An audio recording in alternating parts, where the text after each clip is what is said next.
Καλό απόγευμα, φίλες και φίλοι της εκπομπής Σπίτι στη Φύση.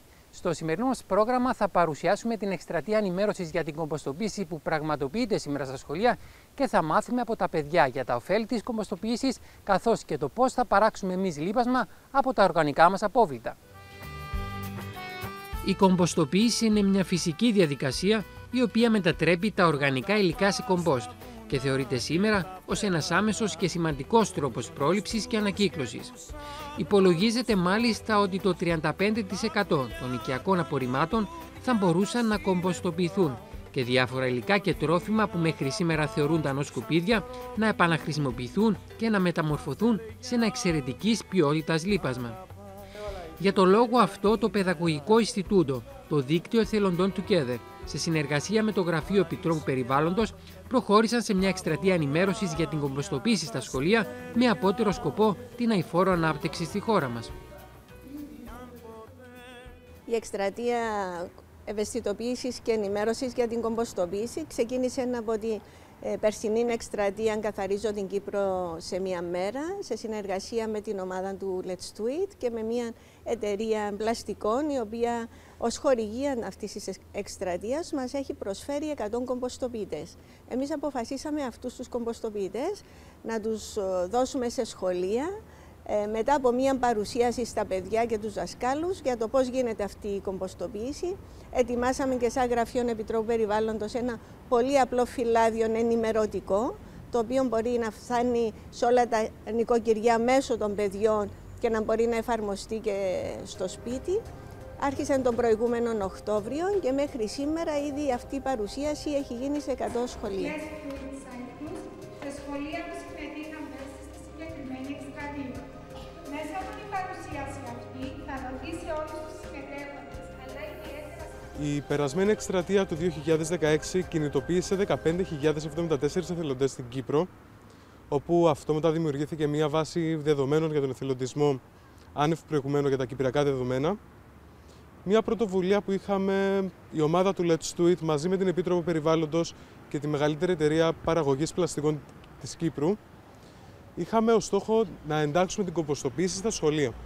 Δηλαδή, ο εθελοντισμός ξεκινά από μικρή ηλικία, πρέπει να εδραιώνεται στην κοινωνία μας. Από τα σχολεία, δηλαδή από την εκπαίδευση, και να αναπτυσσόμαστε ως ενήλικες, να ξέρουμε τι είναι ο εθελοντισμός και να δρούμε εθελοντικά.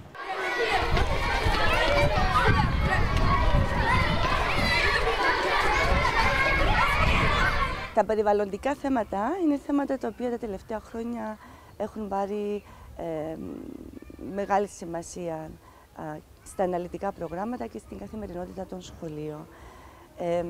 Ζούμε σε μια σύγχρονη εποχή με πολύ διαφορετικές προτεραιότητες, οπότε κρίθηκε αναγκαίο τα παιδιά να ευαισθητοποιηθούν από πολύ νωρίς για την περιβαλλοντική συνείδηση. Να ζούμε με όλα που είναι πιο κοντά στον άνθρωπο, γιατί είναι πάρα πολύ σημαντικό να καταλάβουμε όλοι πόση σημασία έχει ακριβώς η αλυσίδα ζωής, να διατηρείται και η ποιότητα ζωής να διατηρείται όσο πιο πολύ μπορούμε.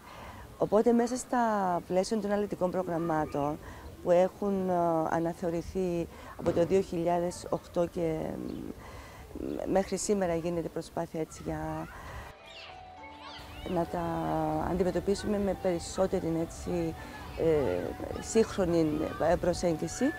Ναι, τα οικολογικά θέματα είναι ένα βασικό κομμάτι της εκπαίδευσης των παιδιών.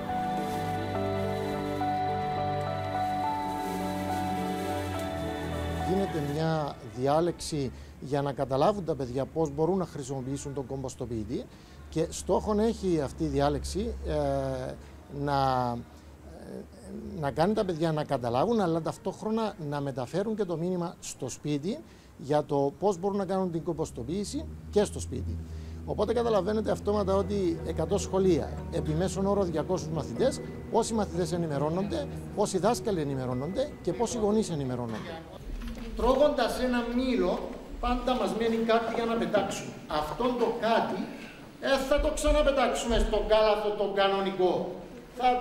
Θα το βάζουμε στον κομποστοποιητή. Όταν πέσουν κάτω τα υπόλοιπα οργανικά απόβλητα, Ήδη είπαμε βρίσκονταν πριν 5 μήνες, πριν 4. Άρα λοιπόν σε 3 περίπου μήνες θα ξαναέχετε χώμα. Είναι δηλαδή η πολυβιταμίνη γιατί έχει όλα τα απαραίτητα συστατικά που χρειάζεται ένα δέντρο και ένα φυτό για να μεγαλώσει. Με το συνεργείο της εκπομπής παρευρεθήκαμε στο πρώτο Δημοτικό Γερίου, όπου πραγματοποιήθηκε διάλεξη με στόχο την ενημέρωση των μαθητών για την κομποστοποίηση. Τα παιδιά του σχολείου έδειξαν ιδιαίτερο ενδιαφέρον στα θέματα της κομποστοποίησης. Με αυτήν την εκστρατεία της κομποστοποίησης που γίνεται σε σχολικών επίπεδων και γίνεται πολύ αναλυτικά, μπορούμε να εξηγήσουμε στα παιδιά ότι στον κάδο κομποστοποίησης μπαίνουν όλα τα οργανικά απόβλητα, δηλαδή όλα τα φρούτα και τα λαχανικά τα οποία έχουμε στο σπίτι, με εξαίρεση την οικογένεια των εσπεριδοειδών. Και αυτό γίνεται γιατί τα εσπεριδοειδή έχουν ιδιότητες όξινες και δεν θέλουμε το χώμα μας να έχει όξινες ιδιότητες, γιατί τα περισσότερα δέντρα και λαχανικά δεν προτιμούν το όξινο, αλλά το αλκαλικό, το ακριβώς αντίθετο χώμα.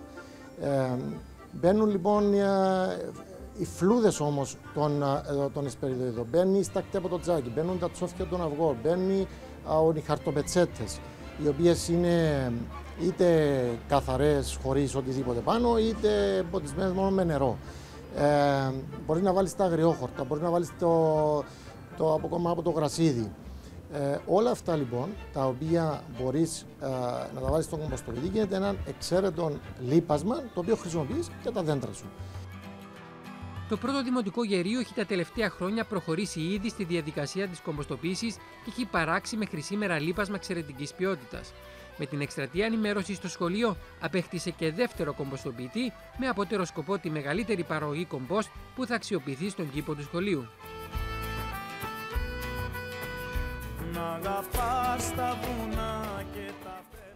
Στόχος του σχολείου μας, στο πλαίσιο της περιβαλλοντικής μας δράσης, ήταν να φυτέψουμε και να πρασινίσουμε το χώρο που ζουν καθημερινά τα παιδιά και εμείς. Αυτή ήταν και η ευκαιρία να χρησιμοποιηθεί το λίπασμα, το κομπόστ, από τον κομποστοποιητή που ήδη υπάρχει στο σχολείο. Έφερε επίσης τους γονείς, τις οικογένειες των παιδιών πιο κοντά στο σχολείο, αφού πολύ συχνά κατά τη διάρκεια της εβδομάδας στέλνουν υλικό στο σχολείο, φλούδες, υπολείμματα λαχανικών, για να μπουν στον κομποστοποιητή μας. Ακόμη τα παιδιά έχουν μάθει ότι τα υπολείμματα από τα μήλα τους, οι φλούδες από τις μπανάνες τους, δεν ρίχνονται στο μαύρο κάδο, αλλά στον κομποστοποιητή μας. Έχουμε πετύχει σε μεγάλο βαθμό τη βελτίωση της οικολογικής συνείδησης των παιδιών.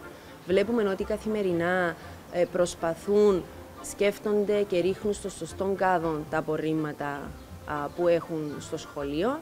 Πιστεύουμε ότι έμαθαν να διαχωρίζουν σωστά τα απορρίμματα και έχουν ευαισθητοποιηθεί για το περιβάλλον. Η σημερινή παρουσίαση ήταν πολύ ενδιαφέρουσα. Φάνηκε ότι τράβηξε το ενδιαφέρον των παιδιών, γιατί παρακολουθούσαν με μεγάλη προσοχή και μετά απάντησα στις ερωτήσεις όλες. Γνώριζαν πάρα πολλές πληροφορίες σχετικά με τον κομποστοποιητή και έμαθαν ακόμα περισσότερες με τη σημερινή παρουσίαση του Μάριου. Οι μαθητές του σχολείου μας είχαν μια ωραία ιδέα. Σκέφτηκαν ότι θα μπορούσαν να ενημερώσουν τους δημότες εδώ στο Γέρι για τη χρήση του κομποστοποιητή, να κάνουν κάποια δράση στην οποία να μπορέσουν να μαζέψουν χρήματα και να αγοράσουμε ενός σχολείο κάποιους κάδους, τους οποίους θα κληρώσουμε στους δημότες που ενδιαφέρονται να λάβουν μέρος, να ξεκινήσουν ουσιαστικά το πρόγραμμα της κομποστοποίησης στα σπίτια τους.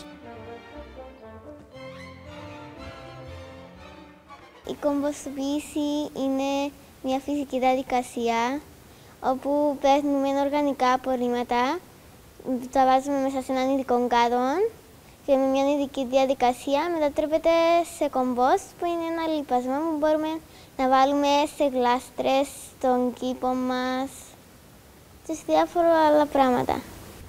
Στο σχολείο μας κάνουμε εδώ και 5 χρόνια κομποστοποίηση και μαθαίνουμε διάφορα πράγματα, κάνουμε διαλέξεις, δάμε στην αίθουσα, μιλάμε στη δασκάλα μας για διάφορα πράγματα.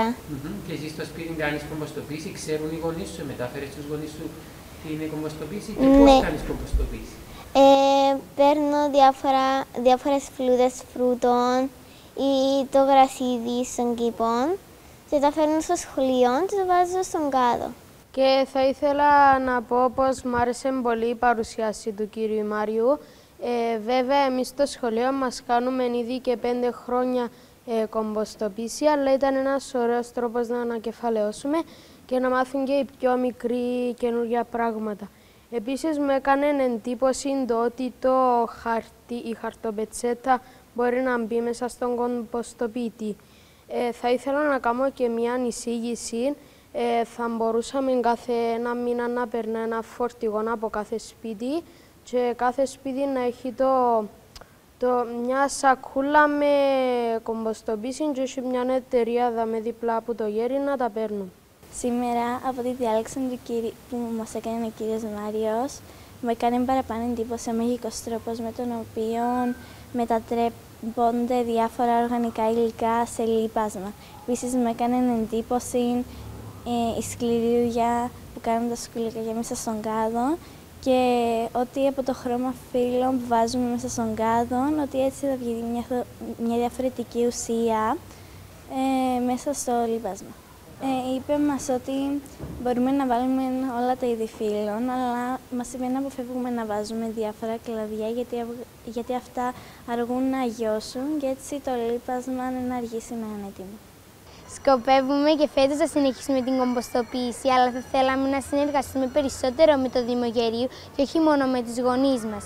Ο σκοπός μας είναι να εμπλακούν περισσότεροι δημότες στο θέμα της κομποστοποίησης. Εμείς οι μαθητές θα διοργανώσουμε εκστρατείες για την κομποστοποίηση.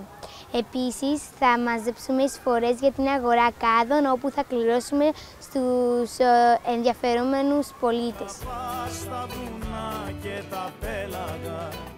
Το πρώτο Δημοτικό Γερίου πρωτοπορεί όχι μόνο στα θέματα της κομποστοποίησης, καθώς και στα ζητήματα μείωσης, επαναχρησιμοποίησης και ανακύκλωσης. Στην αρχή δεν ήταν και τόσο δύσκολο η ανακύκλωση μας και είδαμε πως είναι τόσο σημαντικό για να μπορούμε να το κάνουμε και έτσι προσπαθήσαμε και καταφέραμε τα.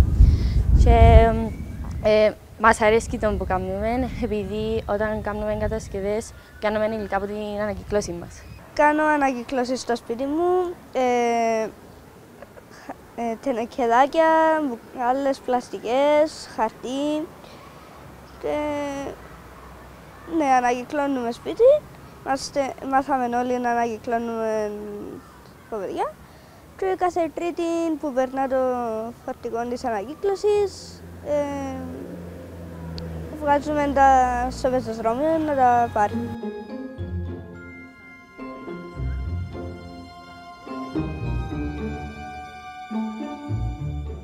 Έχει συσταθεί Οικολογική Επιτροπή που στόχον έχει να ενημερώνει και να πληροφορεί τα παιδιά περνώντας από τις τάξεις τους ή κατά την ώρα της κοινής συγκέντρωσης για τη σωστή διαλογή των απορριμμάτων, τη σωστή διαχείριση των απορριμμάτων.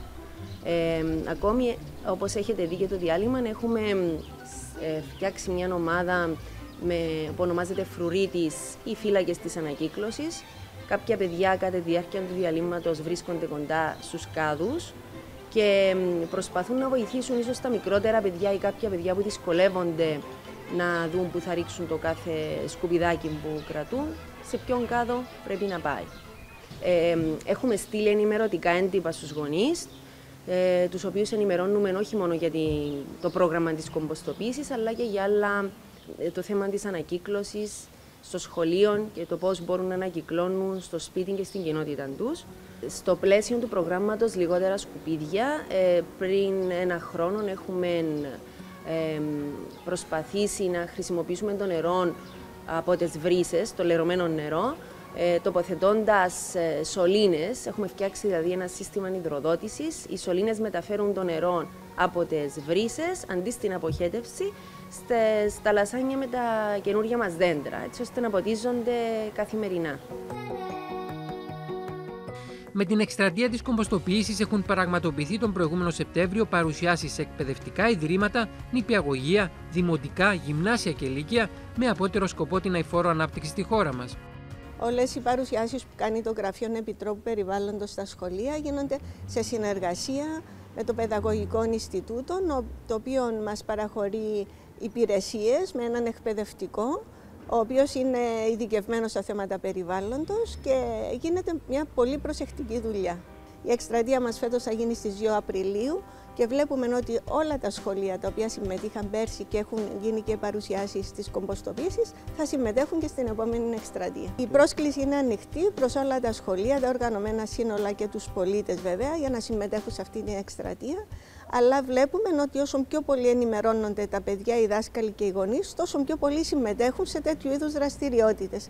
Και προηγουμένως συζητούσαμε με μία δασκάλα και μας είπε πάρα πολύ ορθά ότι η ανακύκλωση στην Κύπρο, η οικιακή, η γνώση δηλαδή, έχει περάσει μέσα από τα σχολεία και αυτό είναι σωστό.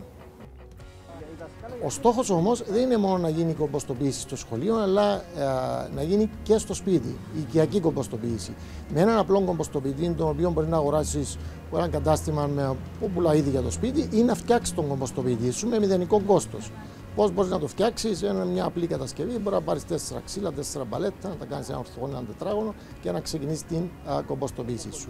Αν δεν θέλεις να χρησιμοποιήσεις κομποστοποιητή ή αυτό που έφτιαξες ή αυτό που αγόρασες, μπορεί να κάνεις υπαίθρια κομποστοποίηση. Δηλαδή, τα βάλεις κάπου, απλά θα τα αναδεύεις κάθε λίγο καιρό και μέσα σε 6 με 8 μήνες θα έχεις το αποτέλεσμα, το οποίο είναι το κόμποστ, το χώμα. Το οποίο βλέπουμε σήμερα να υπάρχει σήμερα στα φυτόρια και στα ανθοπολία. Επικοινωνώντας εμείς με τα σχολεία και τους διευθυντές, βλέπουμε ότι όχι μόνο ξεκίνησαν να φέρνουν τα οργανικά τα οποία ρίχνουν μέσα στο κομποστοποιητή, αλλά περιμένουν με αγωνία να έχουν το αποτέλεσμα, το πρώτο τους χώμα, το λίπασμα. Αυτό γίνεται και επέκταση στα σπίτια, τα οποία κάποιοι μαθητές δηλώνουν ότι από την ίδια μέρα κιόλας επίσαμε τους γονείς μας και ξεκινήσαμε κομποστοποίηση και στο σπίτι. Το Δημοτικό του Αγίου Ανδρέα στη Λευκοσία ξεκίνησε την προσπάθεια κομποστοποίησης τον προηγούμενο Οκτώβριο.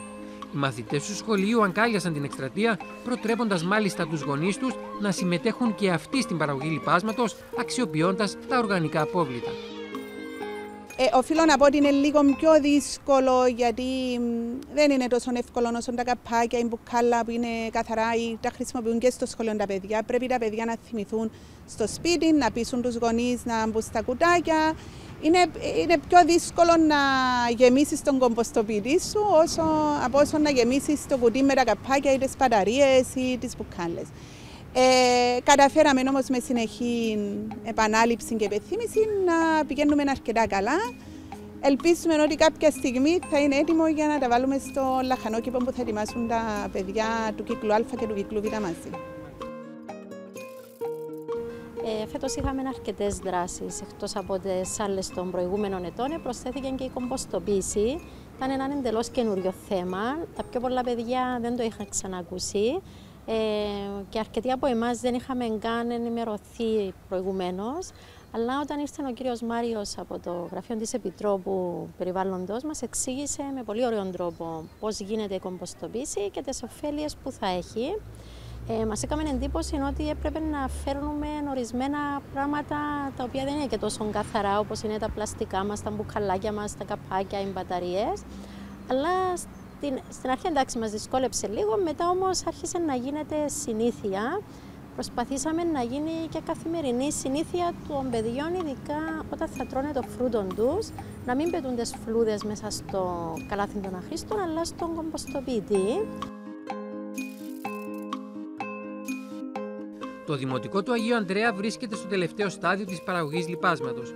Οι μαθητές λαχταρούν τη στιγμή όπου θα χρησιμοποιήσουν το δικό τους χώμα για να εμπλουτίσουν τα δέντρα και τα φυτά που διακοσμούν το χώρο του σχολείου.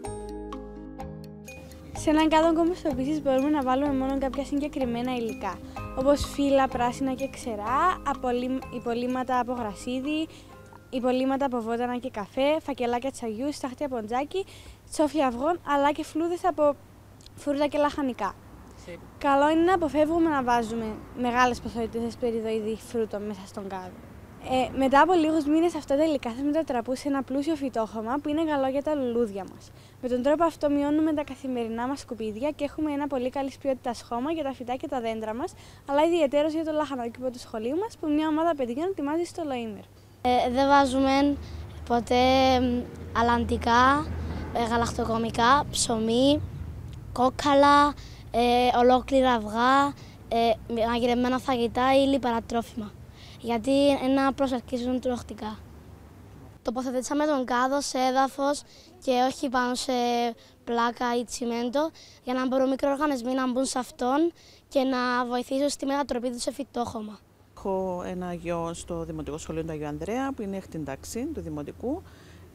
Ήρθε μια μέρα στο σπίτι ο Νικόλας και είπε ότι, με μεγάλο ενθουσιασμό, ότι στο σχολείο κάνουν την κομποστοποίηση και εξηγήσε ακριβώς τι είναι αυτό το πράγμα, που πραγματικά στο σπίτι δεν είχαμε και τόσες πολλές εμπειρίες του τι είναι αυτό το πράγμα. Και ζήτησε και από το σπίτι να παίρνουμε τα υλικά αυτά που θα πρέπει να παίρνουν στο σχολείο για να βάζουν στον κάδον εκεί που θα γίνεται κομποστοποίηση, για τι χρειάζεται να γίνει. Και έτσι κάθε μέρα ο Νικόλας προσπαθεί ό,τι έχουμε σπίτι να ζητά και να μας θυμίζει ότι αυτά τα φρούτα, λαχανικά, οτιδήποτε είναι που πρέπει να μπουν, ότι πρέπει να τα πάρει στο σχολείο και να μην τα πετάξουμε στον κάλαθο τον αχρήστο. Σκεφτόμαστε και εμείς τώρα στο σπίτι να δούμε τι ακριβώς είναι αυτό που χρειάζεται για να κάνουμε και εμείς στο σπίτι κομποστοποίηση.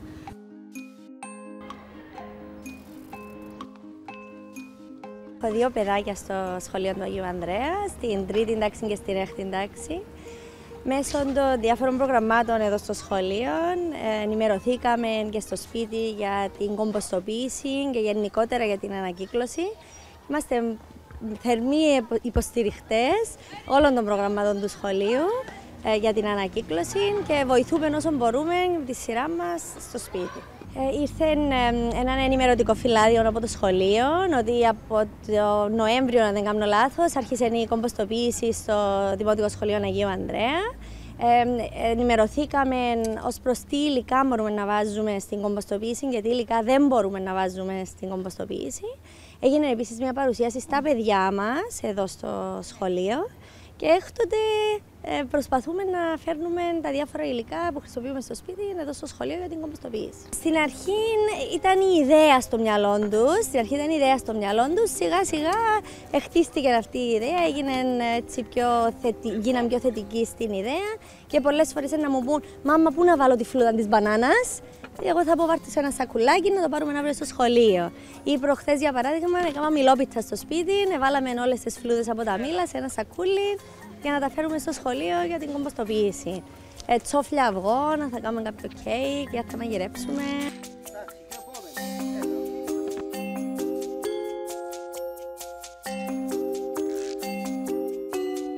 Λέω στη μάμα αν καθαρίζει για το ψητό που τρώμε το βράδυ, τις πατάτες, τη φλούδα να μου τη δίνει, να τη βάζω στο τσάπερ και να τη φέρνω στο σχολείο και να τα ρίχνω στον κομποστοποιητή. Ήταν εύκολο επειδή είναι εύκολο να φέρεις πράγματα από το σπίτι σου και να βάλεις στον κομποστοποιητή και ναι, άρεσε μου επειδή κάνουμε μια πιο καθαρή Κύπρο. Βασικά μάθαμε για την κομποστοποίηση που ήρθε ένας κύριος και είπε μας για αυτό. Μετά, όταν πήγα σπίτι μου, είπα το στους γονείς μου και εξήγησα τους ότι ενώ βοηθά στο περιβάλλον η κομποστοποίηση και γι' αυτό φέρνουμε μερικές φορές στο σχολείο πράγματα για να γεμώσει ο κάδος και να βοηθήσουμε, να γίνει το φυτόχωμα. Πώς έμαθετε, τι μάθετε συγκεκριμένα? Μάθαμε πρώτα τι βάζουμε και τι δεν βάζουμε στον κάδο. Όπως είπε ο Σταύρος, πήγαμε και πάμε στους γονείς μας για να βοηθήσουμε και εμείς στο περιβάλλον. Κάθε φορά που τελειώνουμε κάτι το φαγητό μας, υπενθυμίζω τη μητέρα μου να μου δίνει τις φλούδες για να τις ρίχνω στον κάδο. Και πιστεύω ότι πρέπει να συνεχιστεί αυτό το πράγμα.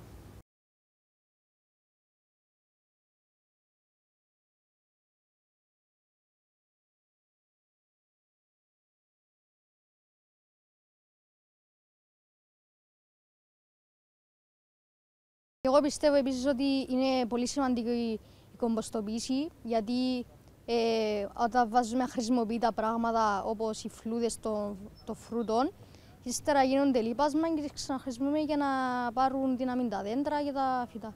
Γενικά φέρνω πράγματα που μαγειρεύει η γιαγιά μου και τα βάζω στον κάδο κομποστοποίησης.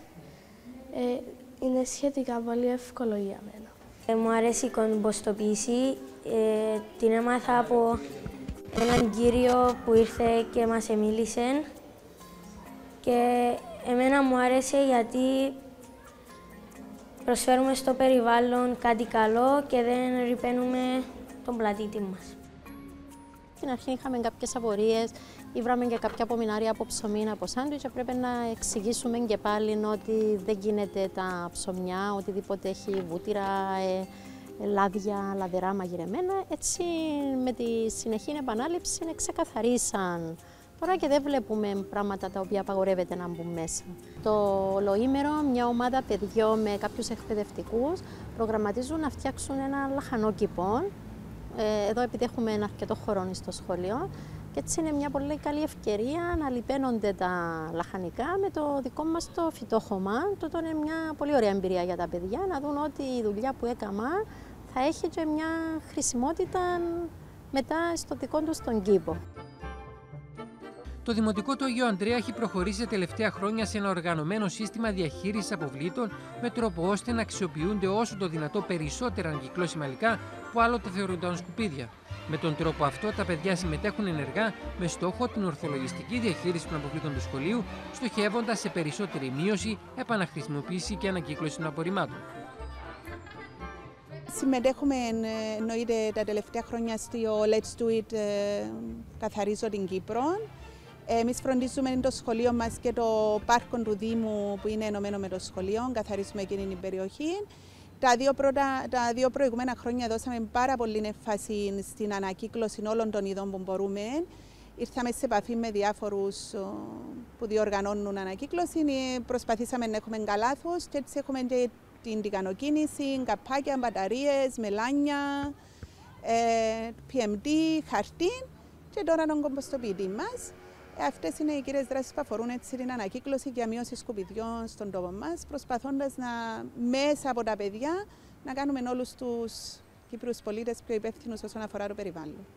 Το σχολείο μας ανακυκλώνει λάδι, χαρτί. Πολλές φορές ανακυκλώνουμε και καπάκια. Έχουμε έναν κάλαθο στο θέατρο.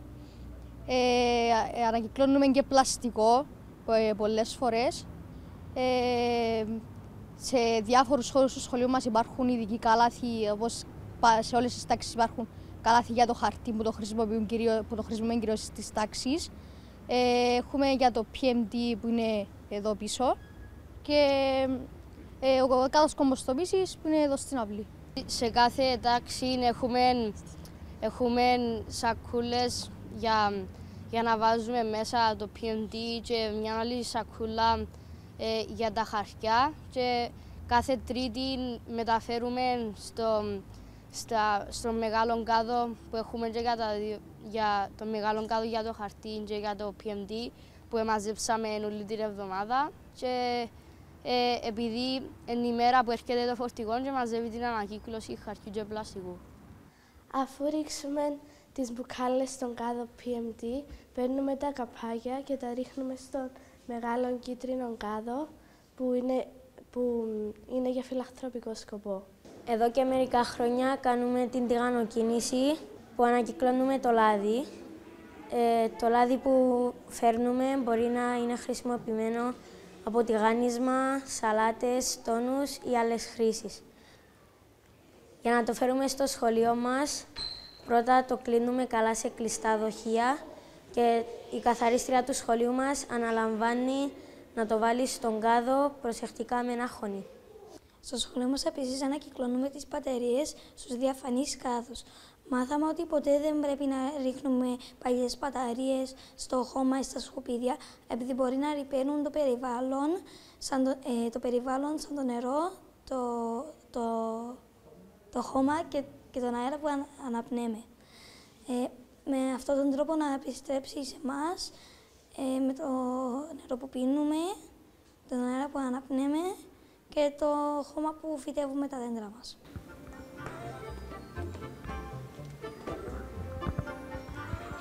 Επίσης στο σχολείο μας ανακυκλώνουμε πλαστικό.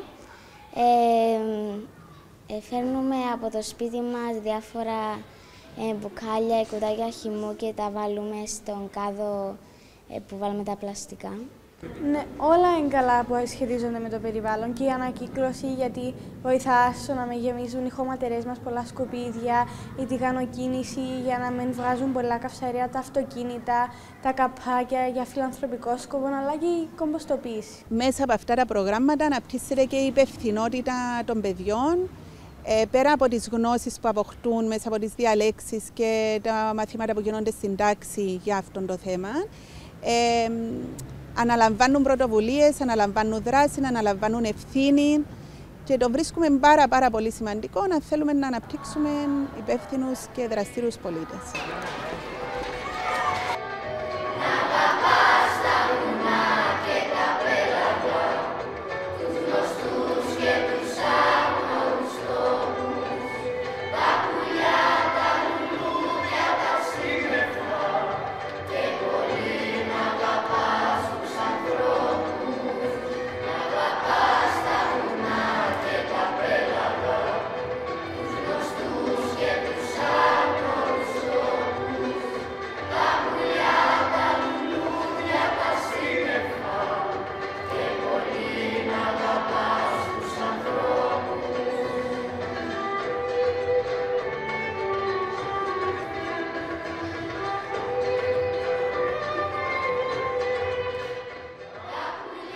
Στο σημερινό μας πρόγραμμα μάθαμε για τα ωφέλη που μπορούμε να αποκομίσουμε από την διαδικασία της κομποστοποίησης και την ορθολογιστική διαχείριση των οργανικών μας αποβλήτων. Τα παιδιά έχουν ήδη προχωρήσει στη διαδικασία της κομποστοποίησης, άρα για να ακολουθήσουμε και εμείς το παράδειγμά τους, μέχρι την επόμενη εβδομάδα σκεφτείτε το. Ραντεβού πάλι την επόμενη Κυριακή. Γεια σας.